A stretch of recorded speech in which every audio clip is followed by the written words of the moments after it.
Roger Carucci, on commence en regardant les unes de la presse régionale. On en a sélectionné 3 ce matin. Il y a beaucoup de titres, on va le voir, qui sont consacrés à l'épidémie de grippe. Les hôpitaux en surchauffe face à une explosion des hospitalisations. Certains hôpitaux sont en train de déclencher le plan blanc. Plusieurs unes également consacrées à ce qui se passe à Los Angeles. On l'a vu, Los Angeles, scénario catastrophe et ces incendies dramatiques qui ravagent la ville, qui ont fait au moins 10 morts. Et puis la dernière une, c'est celle de la Marseillaise, c'est sur les agriculteurs.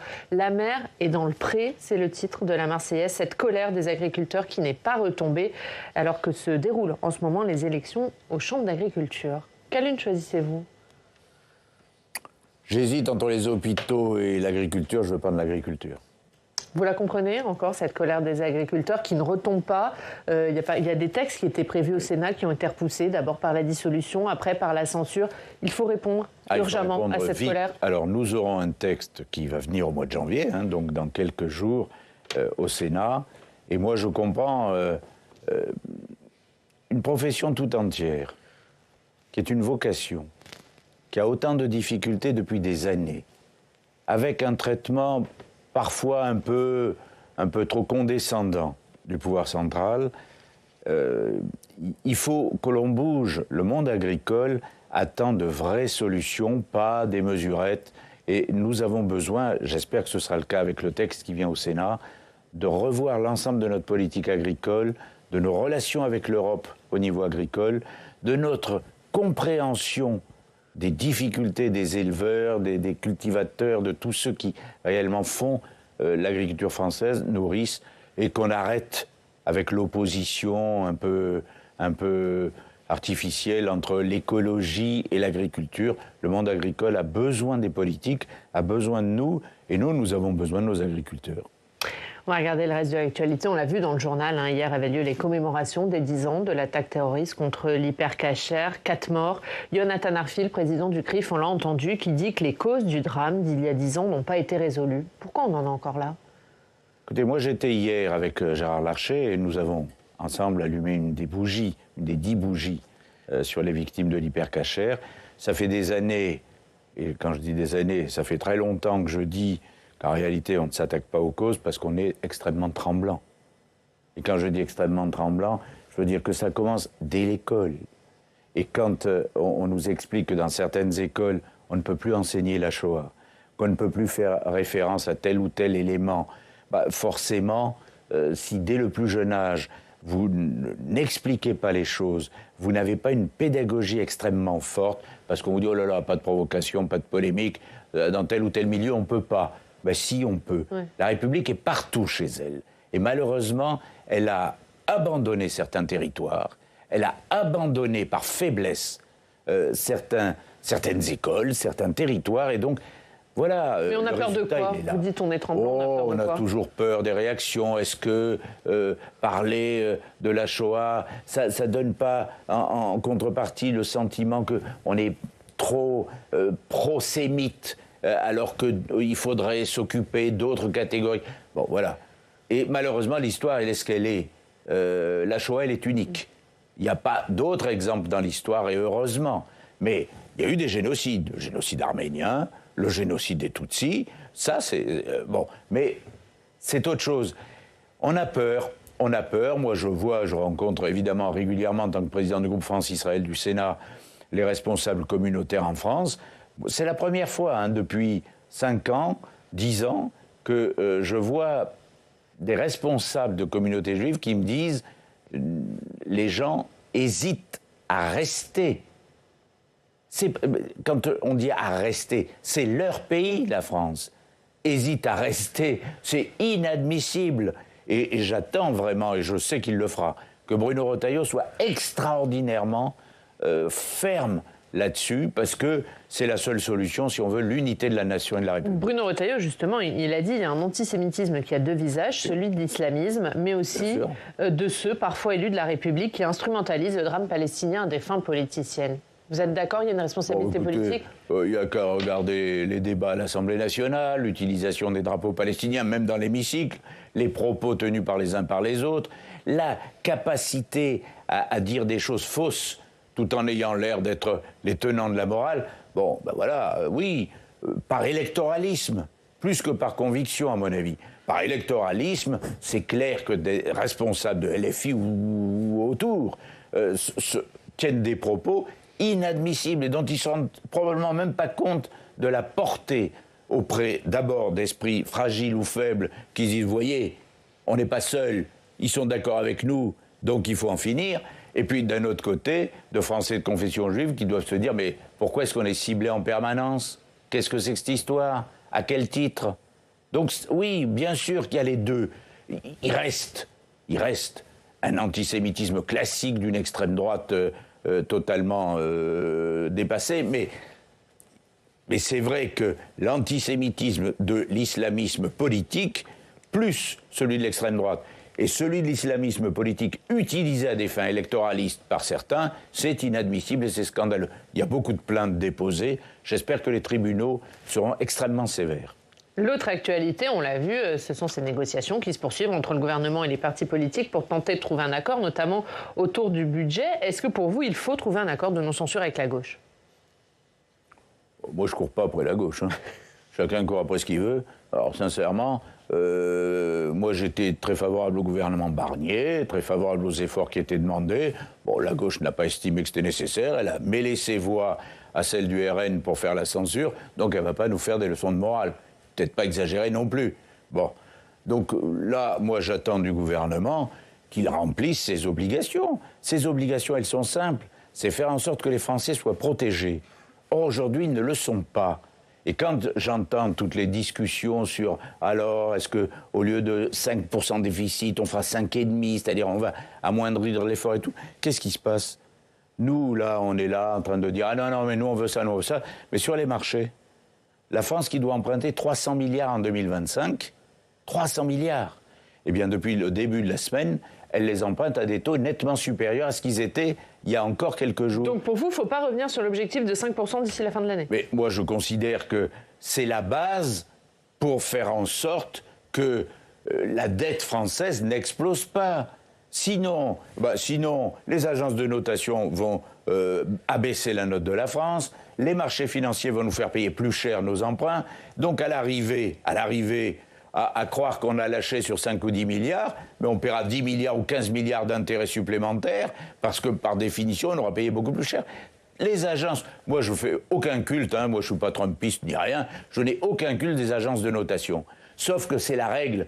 Quand on doit emprunter beaucoup, malheureusement, on est soumis au marché. Mais quand vous entendez Édouard Philippe, par exemple, qui n'est pas le dernier en matière de rigueur budgétaire, qui dit il faut peut-être mieux lâcher un peu de lest, aller jusqu'à 5,4 si ça permet la stabilité politique, parce que l'instabilité, ça coûte. À une condition, c'est qu'on ne préjuge pas de l'avenir. Je veux dire, on ne peut pas nous dire, bon allez, on ne va pas arriver à 5, on va faire 5,5, c'est-à-dire on fera un peu moins d'efforts financiers que prévu, mais pour le reste, on va lancer de grandes réformes qui permettront à terme de faire des économies.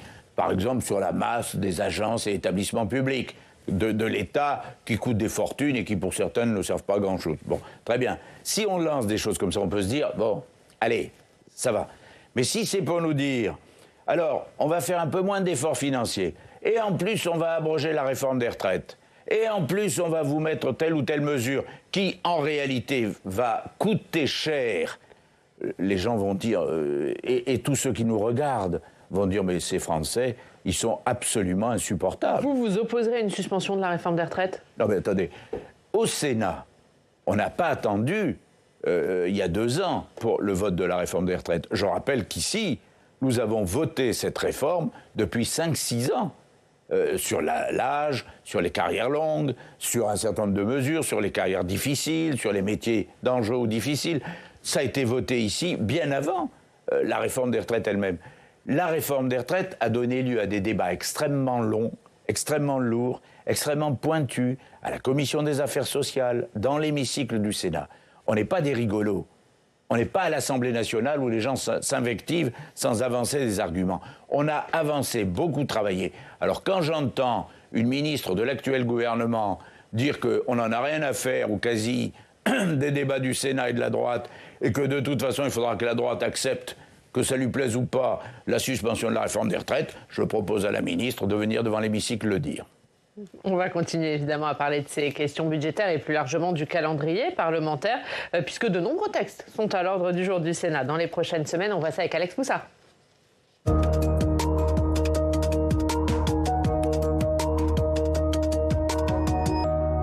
Bonjour Ariane, bonjour Roger Carotti. Bonjour. Et Alex, les sénateurs vont commencer l'année sur les chapeaux de roue avec une semaine chargée très politique. Ah oui, puisque comme les députés, les sénateurs vont commencer l'année avec le discours de politique générale du nouveau Premier ministre François Bayrou. Un discours qu'il prononcera à l'Assemblée nationale mardi prochain à 15h et qui sera lu au même moment au Sénat par Elisabeth Borne, la ministre de l'Éducation nationale et numéro 2 du gouvernement. Et le lendemain, le mercredi, François Bayrou s'exprimera devant les sénateurs pour leur présenter la politique qu'il entend mener. Et ce même jour, mercredi prochain, après le discours de François Bayrou, eh bien, les sénateurs vont entrer tout de suite dans le vif du sujet budgétaire, puisqu'ils vont reprendre l'examen du budget 2025 à l'endroit du texte où il s'était arrêté en décembre dernier, contraint par la censure du gouvernement de Michel Barnier. Les sénateurs en sont rendus à l'examen des dépenses de l'État. Ils vont notamment débattre des crédits budgétaires accordés aux territoires d'outre-mer et aux collectivités locales. Et la semaine suivante, le 23 janvier, les sénateurs ont voté sur le budget de la sécurité sociale. Et oui, rappelez-vous, c'est ce budget de la sécurité sociale 2025 qui a provoqué la censure du gouvernement de Michel Barnier à l'Assemblée nationale par les députés de gauche et du Rassemblement national. Censure car le gouvernement avait utilisé le 49.3 pour essayer de faire adopter sans vote une version de ce budget de la sécurité sociale, une version issue d'un accord en commission mixte paritaire, c'est-à-dire une réunion composée de 7 députés et 7 sénateurs, mais une réunion dans laquelle les LR et les macronistes ont la majorité, alors qu'à l'Assemblée, eh bien, une majorité d'opposition, gauche et RN, était contre ce budget de la sécurité sociale. Et en tout cas, c'est sur cette version issue de la commission mixte paritaire du budget de la sécurité sociale que les sénateurs vont voter, vont s'exprimer. Et quel que soit le résultat de ce vote, eh bien, il y aura une nouvelle lecture du texte à l'Assemblée. Alors Roger Carotti, ce budget de la sécurité sociale qui a quand même été rejeté par l'Assemblée nationale avec censure du gouvernement, avec la censure du gouvernement, est-ce que ce budget issu de la CMP, la majorité de droite sénatoriale doit le voter ? Ah, je pense que oui. Sur les mêmes termes. Ce budget, en tout cas sur le PLFSS, ce budget est issu d'un accord en CMP, accord auquel les commissaires LR ont participé. Donc ça n'aurait pas beaucoup de sens de dire en commission mixte paritaire on est d'accord sur telle ou telle mesure, pour dire ensuite dans l'hémicycle l'inverse. Il faut un peu de cohérence. Non, je crois que le bazar est suffisant. C'est peut-être pas la peine d'en rajouter. Sur le budget de la sécurité sociale, il faut avancer, il faut le voter. Alors après, moi je ne sais pas ce que fera l'Assemblée nationale, parce qu'après tout, c'est bien là-dessus qu'elle a censuré le gouvernement. On me dit qu'il y aura un certain nombre d'amendements du gouvernement, qui est le seul, après lecture CMP, à pouvoir faire des amendements. On verra bien ce qu'il fait ici ou à l'Assemblée nationale. Mais franchement, entre la censure, pas de budget, maintenant le budget qui repart là où on l'a laissé il y a 1 mois et demi, le PLFSS qu'on va devoir voter, le bazar suffit, le discrédit des autorités françaises est suffisant. Essayons de trouver des voies de passage pour au moins ce qui a été correctement fait soit assumé. Alors vous dites la droite doit assumer ce budget de la sécurité sociale, mais quand même, est-ce qu'il ne faut pas abandonner certaines mesures impopulaires, et notamment la baisse des pensions de retraite pour une partie des retraités, une baisse qui est toujours dans le texte ? Ça, c'était un vrai débat ici. Et moi, j'étais pour qu'on maintienne l'indexation dès le départ, parce que... Au niveau de l'inflation ? Oui, au niveau de l'inflation. Des pensions pour tout le monde. Parce que je trouve qu'il fallait plutôt baisser globalement bien des dépenses publiques qui ne me paraissent pas aussi urgentes, et on n'est pas là pour maltraiter les retraités qui ont travaillé toute leur vie, et pas 35 heures, mais souvent 40 heures, donc ça ne me paraissait pas une bonne mesure. Si l'un des amendements du gouvernement, c'est de rétablir l'indexation, je serai pour. Ce ne sera pas un problème. Alors, Alex, on va parler du reste, puisqu'il n'y a pas que le budget au milieu des sénateurs la semaine prochaine. Effectivement, il y a des textes très importants à l'agenda du Sénat. Alors pour le pouvoir d'achat, d'abord avec le 14 janvier, la proposition de loi qui permet aux Français de faire leurs courses avec leur ticket restaurant. Ensuite, pour nos agriculteurs, le Sénat va examiner le 27 janvier une proposition de loi de la droite sénatoriale pour lever les contraintes sur le métier d'agriculteur. avant de débattre dès le 4 février du projet de loi d'orientation agricole. C'est le texte du gouvernement qui est censé résoudre la crise agricole actuelle. Autre texte important, la proposition de loi sénatoriale pour lutter contre le trafic de drogue, un texte qui est issu des travaux de la commission d'enquête du Sénat l'an dernier sur le trafic de drogue. Et ce texte, il sera examiné à partir du 28 janvier et c'est le véhicule législatif qui est soutenu par le gouvernement pour mettre en place sa politique anti-drogue. Et puis enfin, pour reconstruire Mayotte, ravagée par le cyclone Chido, le Sénat va examiner le projet de loi d'urgence pour Mayotte qui doit permettre des solutions rapides d'hébergement et d'accompagnement de la population sinistrée. Roger Carotti, justement, sur Mayotte, une loi d'urgence pour Mayotte, mais seulement dans 3 semaines, examinée au Parlement. Ça fait un peu tard. Oui, et je regrette que ce soit si tard. Bon, alors le problème, c'est que sans avoir adopté le budget au préalable, on ne peut pas faire le texte sur l'urgence à Mayotte, au moins au Parlement. Je le regrette parce que je pense qu'on devrait trouver, je l'ai dit d'ailleurs à nos présidents de groupe, on devrait trouver un moyen d'aller plus vite. Moi, je pense que franchement, quand on voit ce qui se passe à Mayotte, ce serait bien qu'on puisse avoir terminé ce texte pour de bon, au moins à la fin du mois de janvier.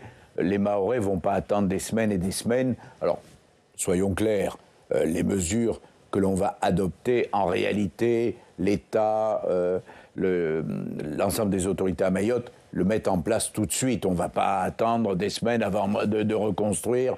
Donc ça avance. Mais c'est vrai que c'est tard et que les esprits ont été frappés par ce qu'ils ont vu sur Mayotte. Dans un mois, ils sont moins frappés. Donc je pense que... Parce que ça va être un effort financier considérable. Est-ce que le nouveau gouvernement de François Bayrou est à la hauteur de l'urgence sur ce qui se passe à Mayotte? Marine Le Pen, qui revient de Mayotte, assure que non. Oh, je crois qu'il ne faut pas faire de polémique. Là-dessus, je pense que tout le monde est bien conscient de la situation dramatique de Mayotte, pour des raisons multiples. Non, ce n'est pas le sujet. Le sujet, c'est que il faut, à partir du moment où on est décidé à faire un véritable effort financier massif, il faut le faire vite. Il ne faut pas attendre, il ne faut pas donner le sentiment qu'on va ergoter, discuter, polémiquer.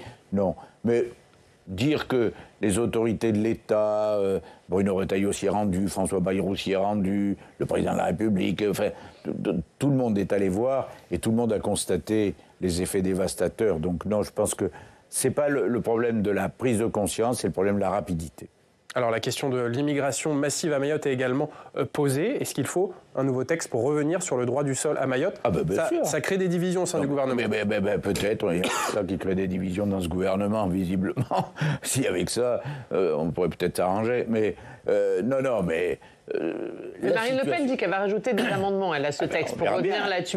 Est-ce que vous aussi, au Sénat, vous allez en rajouter? Nous allons travailler sur ce texte. Et je vous rappelle que la droite sénatoriale a déjà pris position sur un certain nombre de textes pour faire en sorte qu'on arrête cette submersion de ce pauvre territoire de Mayotte par l'ensemble des Comores. Mais il y aura des amendements sur l'immigration, du coup? Il y aura probablement des amendements, oui.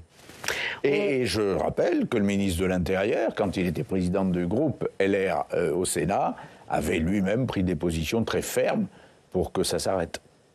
Un dernier mot sur un autre texte sur la lutte contre le trafic de drogue. Effectivement, cette proposition de loi contre le narcotrafic qui est issue des travaux de la commission d'enquête du Sénat, est-ce que vous pensez qu'elle peut obtenir une unanimité de la droite et de la gauche? Le rapport avait été très largement approuvé, toutes tendances confondues, de la gauche à la droite au Sénat.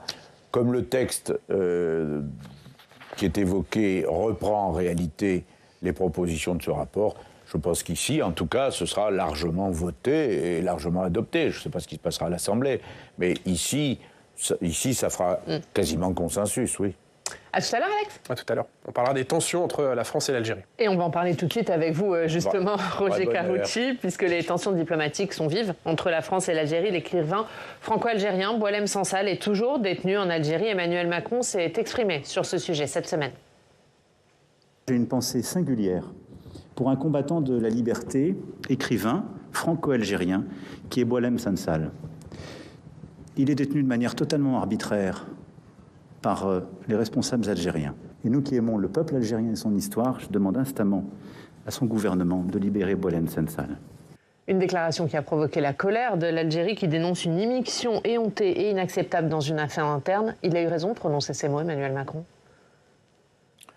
Je ne sais pas s'il a eu raison, mais ce qui est sûr, c'est que ça fait longtemps que nos relations avec l'Algérie sont déséquilibrées. Ça fait longtemps que le pouvoir algérien, passablement critiqué dans son propre pays, utilise la lutte contre la France, l'opposition à la France, comme élément de rassemblement autour de lui. Et par conséquent, nous sommes dans une situation extrêmement difficile parce que ce n'est pas la relation franco-algérienne qui devrait, ou qui est très difficile, c'est combien de temps le pouvoir algérien va mobiliser l'opinion publique et les forces politiques algériennes sur un seul élément, à bas la France. Tant que c'est ça, vous voyez, par exemple, pour des raisons évidentes, nous avons, enfin la police, interpellé un influenceur qui débitait des horreurs sur le territoire français. On l'expulse vers l'Algérie. L'Algérie refuse de le recevoir alors qu'il est algérien et nous le renvoie.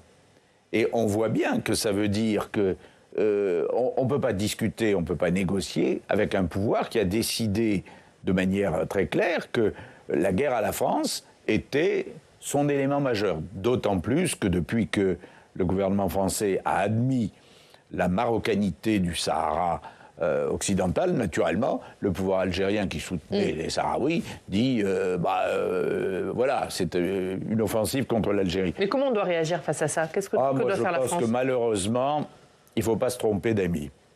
En Afrique du Nord, le Maroc est plus lié à la France, plus sur la ligne de ce que nous souhaitons ou nous pouvons faire avec l'Afrique du Nord. Et donc, nous n'avons pas à revenir sur la reconnaissance de la marocanité du Sahara. Et par rapport au pouvoir algérien, il faut discuter encore, mais à un moment... On peut encore discuter? Oui, je pense que oui, comme toujours, parce qu'il y a les effets symboliques, un peu d'annonce, et puis il y a le travail de fond des diplomates qui sont remarquables pour la plupart et qui donc peuvent trouver des voies de passage. Mais à un moment, il y aura un rapport de force. Est-ce que les accords de 1968 avec l'Algérie sont éternels? À mon sens, non. Pour revenir moment, dessus, il faut les arrêter. Et il faut dire, écoutez, ces accords ont 56 ans, 57 ans, ils ne sont plus d'actualité. Donc, retrouver une relation plus normale avec l'Algérie en n'ayant plus aucune faveur, c'est clair, et en ayant une relation d'État à État, respectant leurs indépendances, mais en essayant de trouver des voies de passage. Mais je dois dire, je conclus là-dessus, que il y a 18 mois, 2 ans, j'avais fait une tribune qui avait fait un peu de bruit en disant que la France était en train de se faire sortir de toute l'Afrique. À l'époque, les ministres du gouvernement avaient hurlé en disant comment, mais pas du tout. La France est toujours aussi influente. Quand je vois ce qui se passe après le Mali, après le Tchad, après Centrafrique, après le Burkina Faso, quand je vois ce qui se passe au Sénégal, en Côte d'Ivoire, où on se fait jeter de partout, oui, il y a nécessité de revoir la politique africaine, aussi bien subsaharienne que nord-africaine de la France. Allez, on termine en regardant l'actualité dans nos régions avec nos partenaires de la presse régionale. On retrouve Olivier Chaperon. Bonjour Olivier, merci d'être avec nous, directeur départemental éditorial du journal La Montagne dans la Creuse. Tout autre sujet avec vous, coup de projecteur sur la cité internationale de la tapisserie à Aubusson qui connaît un fort succès touristique, y compris auprès de touristes étrangers. Absolument, oui. Je vous emmène en Creuse ce matin où la Cité de la Tapisserie va connaître une extension de son périmètre, c'est-à-dire qu'elle va s'agrandir tout simplement parce qu'elle est, à la limite, dirais-je, victime de son succès. Depuis 2016, elle a accueilli presque 400 000 visiteurs. Aujourd'hui, tous les ans, elle bat ses records de fréquentation d'un été sur l'autre, 15% entre 2023 et 2024. C'est quand même très, très, très fort.